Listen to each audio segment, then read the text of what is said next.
J'ai commandé un BMS Parkside Performance sur AliExpress.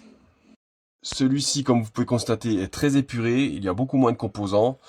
Ouais, il est sûrement un peu plus cheap, comme on peut dire, mais on va le mettre en place et je vais vous montrer toutes les étapes. À savoir que la carte n'est pas exactement pareille niveau taille. Il y a des trucs qui correspondent pas tout à fait, il va falloir faire quelques modifs, mais c'est vraiment léger. Première modif à faire, c'est que les pattes ne tombent pas tout à fait en face. Vous allez devoir, comme vous pouvez voir ici, plier ici. De l'autre côté, pareil. Une fois que vous allez souder, de toute façon, parce que vous allez me dire que ça fait tout petit, ici. Mais une fois soudé, l'étain va couler en dessous et ça va se prendre quand même ici. Donc ça va quand même avoir du contact, il n'y aura pas de souci. Et une fois que vous avez fait ça, donc vous faites des petits essais et vous mettez la carte en place. Comme ceci. Pas que je me trompe de sens, voilà, comme ça. Et vous testez, voir un petit peu si ça se positionne bien. Là, en l'occurrence, ça se positionne bien. On est en face des trous ici. Il n'y a pas de problème. Après, le problème qu'on va rencontrer, c'est que la carte, à ce niveau-là, est à peine plus longue. En fait, ça va buter avec ce petit bitonio ici et le rebord qui est ici. Donc là, il va falloir faire un petit peu de découpe à ce niveau-là. Sinon, rien de bien méchant. Et là, on va passer au soudage de la carte. J'ai pu remarquer que suivant les carcasses, elles ont plus ou moins ce déport ici. Je vais vous montrer.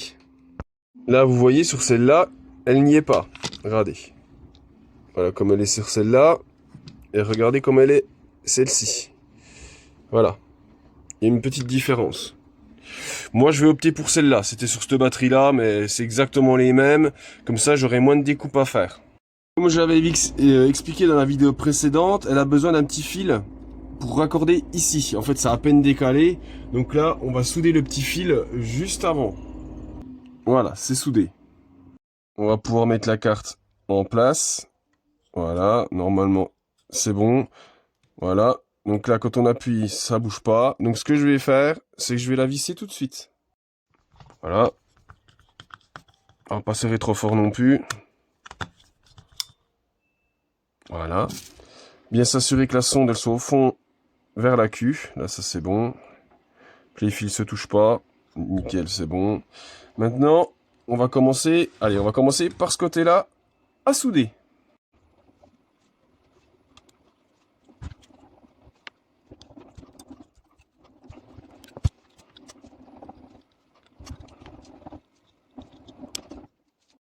Alors là, jusqu'à maintenant, ça ne fonctionne toujours pas parce qu'en fait, la batterie a besoin de ce petit fil-là pour fonctionner en fait. Sinon, elle ne fonctionne pas. J'ai eu un petit doute quand j'ai monté la première, en fait. Je me suis dit, oh là là, ça va pas marcher. Et là, vous allez voir, c'est magique. Une fois qu'on aura soudé ce fil-là, on va le remettre en place. Il est en train de se barrer, le petit vilain. Voilà.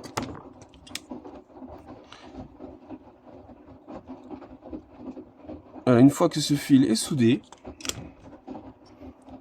et ben, on appuie sur le bouton. C'est magique. Ça marche. Maintenant, l'étape, on va couper un petit peu ici. Alors, couper le bitonio, ça ne suffit pas. Parce qu'en fait, vous allez voir, quand on la met en place, il y a une petite contrainte. Et voilà, ça ne veut pas rentrer. Il vous restera à fermer la carcasse. Sur celle-ci, j'ai un peu plus de difficultés. Parce que là, j'ai l'impression que les bornes sont à peine plus hautes. Et c'était un peu en bascule. Bon, en forçant un petit peu, bah, ça s'est rentré sans trop de problèmes. Mais l'autre, j'ai pas eu ce problème-là. Alors, suivant les cartes, je pense qu'ils doivent pas les faire exactement pareil. Donc là, je vais mettre les vis.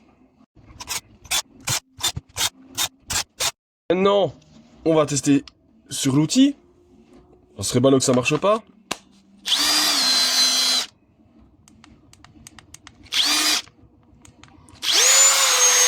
Ça marche nickel sur l'outil. On va voir sur le chargeur.